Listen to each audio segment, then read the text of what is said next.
আজকে সকালে ইসলামী বিশ্ববিদ্যালয়ের যে থানাটি ছিল তার একটি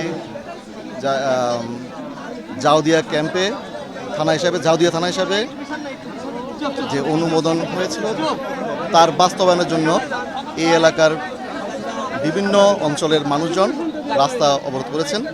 সকলের সাথে কথা বলে আমরা একটা সিদ্ধান্ত নিয়েছি যে আগামী 10 তারিখ আমাদের আগামী সোমবার থানা বাস্তবায়ন কমিটির একটি স্বল্প পরিসরের প্রতিনিধি দল পুলিশ সুপার মহোদয়ের সাথে একটা অফিসিয়াল মিটিং করে আমাদের যে প্রক্রিয়া সেই প্রক্রিয়াগুলো শুরু করার আমরা আশা করি করতে পারবো।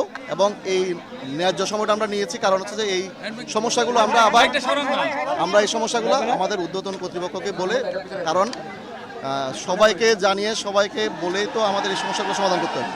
তো আমরা আশা করি এই একটা প্রক্রিয়ার মধ্যে ওনাদের যে দাবি সেই দাবির একটি সমাধান হবে বলে আমরা আশা করতে পারছি। অবস্থান ধর্মঘট পালন করো।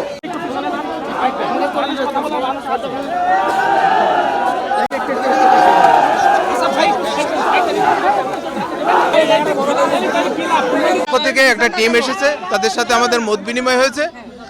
ওনারা আমাদেরকে আশ্বস্ত করেছে আগামী 10 তারিখে ওনাদের এসপি মহোদয়ের দপ্তরে বসার জন্য আহ্বান করেছে। সেখানে বসে আমরা একটা থানা কিভাবে স্থানান্তর হবে সেই ব্যাপারে ডিসিশন নেব এবং ওনারা সেই ডিসিশনের আশাবাদ ব্যক্ত করেছে। ওনারা যে সিদ্ধান্ত দিয়েছে তাতে আমরা একমত হয়েছে।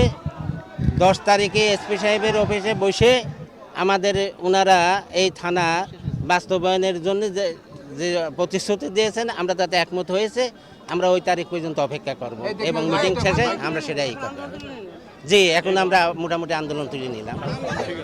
ঝাউদিয়া তথা পাটিকাবাড়ি, দুর্গাপুর, মনোহরদিয়া এটা সন্ত্রাসী অধ্যুষিত এলাকা এবং দীর্ঘদিন যাবৎ এই সন্ত্রাসী কর্মকাণ্ড চলে আসছে এবং গ্রাম্য সামাজিক যে গণ্ডগোলটা এটা আমাদের এই কয়েকটি ইউনিয়নে চরম আকার ধারণ করছে। এই নিরসনটা করার জন্য আমাদের ঝাউদিয়া ক্যাম্পটা অতীব জরুরি, থানাটা অতীব জরুরি। আর আমাদের থানাটা সরকার অনুমোদন দিয়ে দিছে, এখন এসপি মহোদয় এবং ভিসি মহোদয় কেন আমাদের থানাটা দিবে না, এই দাবি আমাদের সবার। এই থানার কার্যক্রম ঝাউদিয়াবাসী 1 একর জায়গা দিছে 1999 সালের 5 জুলাইতে। এরপর থেকে কিন্তু আমরা এই থানা লবিংয়ের জন্য আমরা চেষ্টা করতেছি। আমরা ঝাউদিয়াবাসী আমাদের প্রাণের দাবি, আমাদের থানাটা উদ্বোধন হওয়ার অপেক্ষায় আমরা আন্দোলনে নেমেছি।